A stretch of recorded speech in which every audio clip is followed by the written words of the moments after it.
ఎవరైనా అరెస్ట్ అయి జైలుకు వెళ్లొస్తే చాలు ఏదో తప్పు చేసినట్లు భావిస్తారు. కానీ రాజకీయ నాయకులకు మాత్రం మినహాయింపు ఉంటుంది. అయ్యో అన్యాయంగా అరెస్టు చేశారని భావిస్తారు. అంతే, ఇంకేముంది, ఆ తర్వాత అధికార పీఠాన్ని అధిరోహించడమే. ఇంతకీ జైలుకు వెళ్లొచ్చిన నేతలు అధికారాన్ని ఎలా చేపట్టారో తెలుసుకోవాలంటే ఈ కథనం చూడాల్సిందే.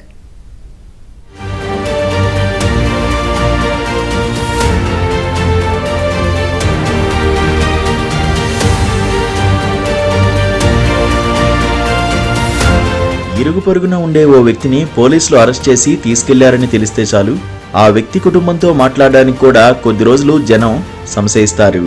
నేరం చేశాడా లేదా అనే సంగతి పక్కన పెడితే అరెస్టైన వ్యక్తి పొరపాటున ఎదురైతే చూసి చూడనట్టుగా తప్పుకుని వెళ్లిపోతారు.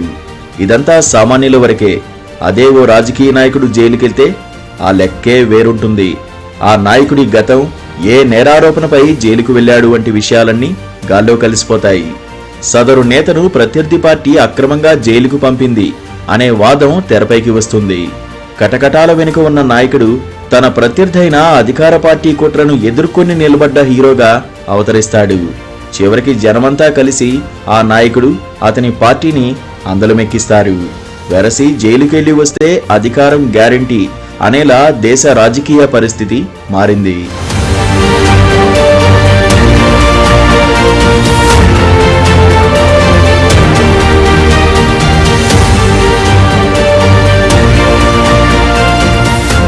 జార్ఖండ్ ముఖ్యమంత్రి జేఎంఎం నేత హేమంత్ సోరెన్ను ఓ కుంభకోణం కేసులో ఈడీ 2024 జనవరి 31న అరెస్ట్ చేసింది.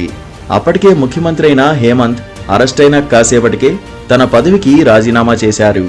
149 రోజులు జైలు జీవితం గడిపిన తర్వాత బెయిల్పై విడుదలయ్యారు.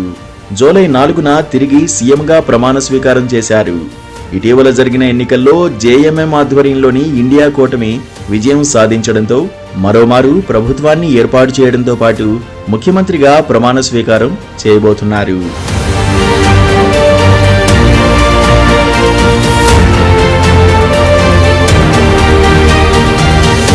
టీడీపీ అధినేత నారా చంద్రబాబు నాయుడును స్కిల్ డెవలప్మెంట్ కేసులో 2023లో అప్పటి వైసీపీ ప్రభుత్వం అరెస్ట్ చేసింది. 53 రోజులు జైలు జీవితం గడిపిన చంద్రబాబు బెయిల్పై విడుదలయ్యారు. చంద్రబాబును జైలు పాలు చేయడం అధికార పార్టీ వైసీపీని కోలుకోలేని దెబ్బతీసింది. 2024 ఎన్నికల్లో టీడీపీ కూటమి కనీవినీ ఎరుగని మెజారిటీతో విజయం సాధించింది. చంద్రబాబు తిరిగి సీఎం అయ్యారు. ఇక వైఎస్ జగన్ను అక్రమాస్తుల కేసులో 2012 మే 27న సిబిఐ అరెస్ట్ చేయగా దాదాపు 16 నెలల జైలు జీవితం గడిపారు. 2014లో జరిగిన అసెంబ్లీ ఎన్నికల్లో ఆయన పార్టీ వైసీపీ 67 స్థానాల్లో గెలవడంతో ఏపీలో ప్రతిపక్ష పార్టీగా నిలిచింది. ఇక 2019 ఎన్నికల్లో ఆయన పార్టీ గెలవడంతో ముఖ్యమంత్రి అయ్యారు.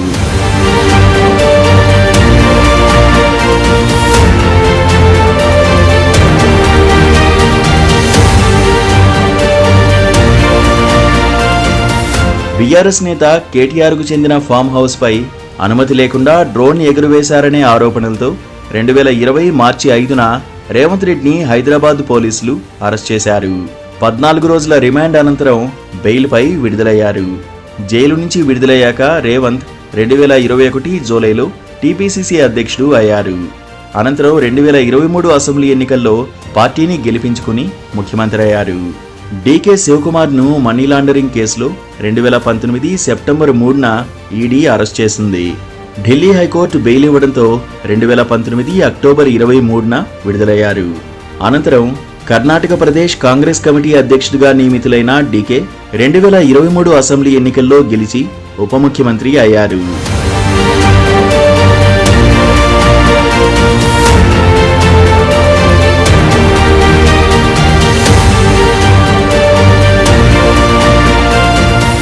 జమ్మూ కశ్మీర్కు ప్రత్యేక ప్రతిపత్తి కల్పించే ఆర్టికల్ 370ని రద్దు చేసిన నేపథ్యంలో నేషనల్ కాన్ఫరెన్స్ పార్టీ చీఫ్ ఫరూక్ అబ్దుల్లాను కేంద్ర ప్రభుత్వం 232 రోజులు గృహ నిర్బంధంలో ఉంచింది.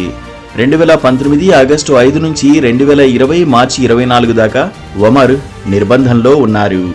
అనంతరం 2024 లోక్సభ ఎన్నికల్లో పోటీ చేసి ఓడిపోయారు.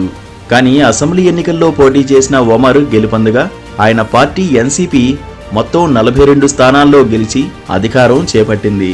ఒమరు ముఖ్యమంత్రి అయ్యారు.